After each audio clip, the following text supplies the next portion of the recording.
Of course আমি একজন ছেলের মা, আর ছেলের মা বলে খুব গর্বিত। তাই আমি আমার ছেলেকে অন্য আর 5টা ছেলের মতো তৈরি করতে চাই না। হয়তো এখনকার দিনে ম্যাক্সিমাম মায়েরাই তাদের সন্তানদের মানে ছেলেদের এমনভাবে তৈরি করে যাতে ভবিষ্যতে গিয়ে তাদের কোনো কষ্ট না হয়। এখনকার মায়েরা আমার মনে হয় এটা মনে করে যে ছেলে মেয়ে কোনো ভেদাভেদ নেই, ছেলেরাও যেটা করবে মেয়েরাও সেটা যেমন করবে, মেয়েরাও তেমনি যেমন ঘর সামলাবে সেই ঘর সামলানোর সমান ভাগিদার কিন্তু ছেলেরাও হবে। তাই ছেলেদেরকে ভেজিটেবলস কাটা থেকে আরম্ভ করে রান্না করা আমার মনে হয় সবটাই শেখানো উচিত।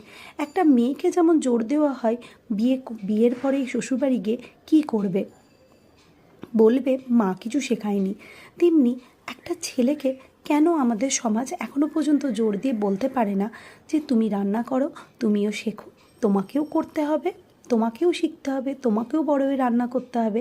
একটা মেয়ের কাঁধের ওপর যেমন দায়িত্ব থাকে সংসারের, একটা ছেলের ওপর কেন থাকে না? হ্যাঁ, এখন এখানে কথা উঠবে যে ছেলেরা তো টাকা রোজগার করে, চাকরি করে, সেম কিন্তু মেয়েরাও করে। মেয়েরাও কিন্তু এখন কোনো অংশে পিছিয়ে নেই, মেয়েরাও কিন্তু সমান পরিমাণ কাঁধে কাঁধ মিলিয়ে চলছে, আর টাকাও ইনকাম করছে, আর সংসারও সামলাচ্ছে, সঙ্গে বাচ্চাও সামলাচ্ছে। তাই মেয়েরা যদি করতে পারে, ছেলেরা কেন নয়? অবশ্যই এটা আমাদের মায়েদেরই ভুল। ছোটোর থেকে যদি ছেলেদেরকে এইভাবে বড় করি আর এইভাবে যদি শেখাই যে ঘরের কাজ, সংসারের কাজ এটা শুধু একা মেয়েদের নয়, মাদের নয়, এটা অবশ্যই ছেলেদেরও।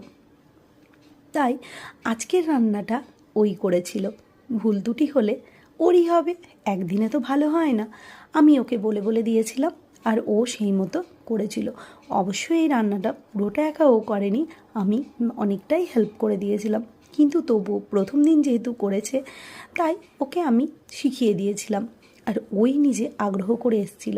হ্যাঁ, আমি ছেলের মা বলে গর্বিত যে আজকে আমার ছেলে কিন্তু সব রকমের কাজ করে, ঘর মোছা বলো, বাসন মাজা বলো, রান্না বলো, এমনকি জামা কাপড় মেলা বলো, সব কিছুই কিন্তু করে। জলের বোতল সেটাও ও ভরে, রাত্রে গেটে তালা মারা সেটাও ও করে।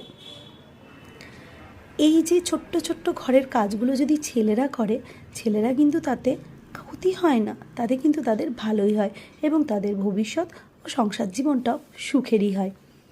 আর আমার এই ভিডিও যদি তোমাদের ভালো লেগে থাকে, একটা লাইক, শেয়ার, সাবস্ক্রাইব আর কমেন্ট করে অবশ্যই জানিও কেমন লাগলো, আর সঙ্গেই রান্নাটা কেমন লাগলো।